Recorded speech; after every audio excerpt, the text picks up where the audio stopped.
remember when I drove down to church lane, calling that I felt so hard, you got me past, and I pray if I died.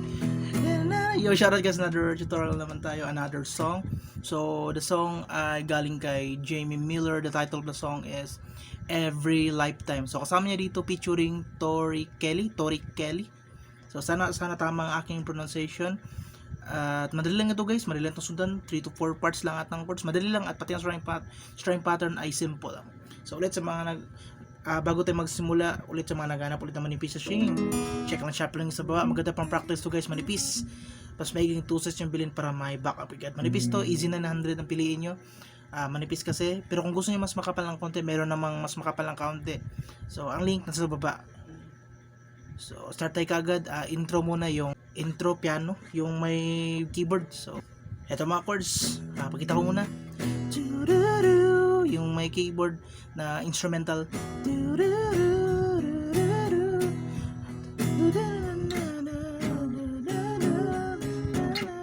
So, E. Then, C sharp minor. So, 4th fret yan ang B minor lang yan. No? 4th fret. And then, diretso ng B. So, change ka agad yan. So, sabayan nyo lang sa audio. No? So, play natin.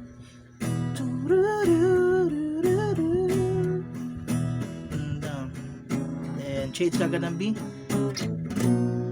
And then, start ng kanta. Felt so hard. Yun lang ang intro. Ito ng mga chords sa verses naman ito. Then sharp minor. So yun pa rin ang chords, no? Pero hold na this time, mag-hold. And then ang third chord na this time dito sa verses ay A sus2. So ganyan ang A, remove itong pinakababa. Okay? So A lang yan, remove itong pinakababa, remove. Okay? And then B. So yan ang mga chords ng verses, pati sa choruses, yan ang chords. E, C sharp minor, A sus2 at B.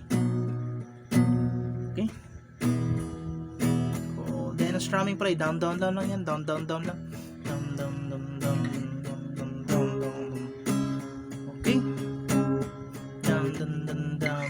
Sa verses. Pati ang chorus ito ang chords. Then, pre-chorus pala. Pag up, before the chorus, bago ang chorus.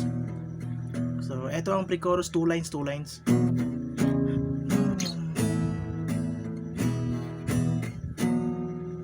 So, yan ang first line, no? Felt so hard. So, C sharp minor, A sus2, E at B.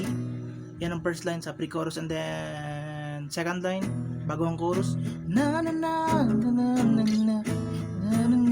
So, C sharp minor, A sus2 at B. Yan ang second line. So, madali lang naman tandaan ang play natin, ha? E, second line. So, then yung chorus kayo na para sa chorus. Yan pre-chorus eh. Then chorus. I pray if I die. So, repeat lang yung chords, no?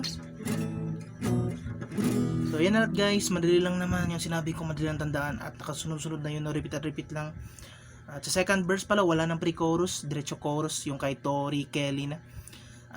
Kaya ba lang mag-timing, no? Yun lang naman ang lahat ng chords, madali lang sundan. At ulit sa mga naghanap ulit ng manipis sa string, check lang siya, plug sa baba, maganda pang practice to guys. Mas maigit tusis yung bilhin mo para may backup gig, no? At easy na 100 to kung gusto nyo to manipis, pero kung gusto nyo mas makapal ng kaunti, meron namang choices doon. So, Shopee link nasa baba. Yan na muna. Hanggang dito muna. Bye-bye. I pray if I die.